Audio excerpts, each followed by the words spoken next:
C'est un message de confiance que le président de la République a tenu à adresser aux quartiers défavorisés lors de sa visite ce matin à Clichy-sous-Bois, en Seine-Saint-Denis. François Hollande a notamment parrainé un jeune qui signait son contrat d'emploi franc. C'est un nouveau dispositif d'aide à l'embauche des jeunes originaires des zones urbaines sensibles.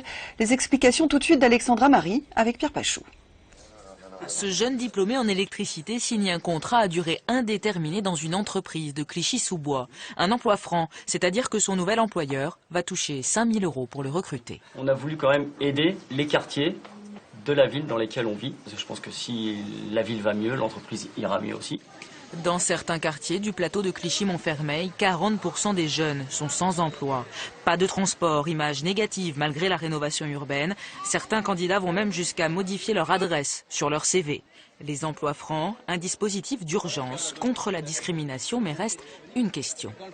Dans ce contexte de crise, est-ce que 5 000 €, ça peut permettre de créer un emploi, monsieur le président ? Écoutez, 5 000 € sur 2 ans, c'est un moyen de ne pas payer de cotisations sociales, donc d'avoir directement un salarié sans qu'il coûte trop à l'entreprise. Suffisant pour de petites entreprises, mais selon ce cabinet de recrutement spécialiste des discriminations, pas de quoi encourager les grands groupes à diversifier leur profil. Il faut aller au-delà de simplement cet effet bonus.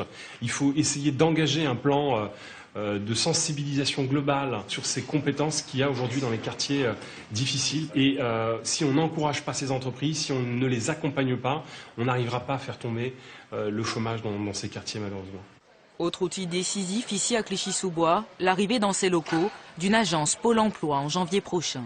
Jusqu'ici, les habitants devaient se rendre dans la ville voisine de Livry-Gargan.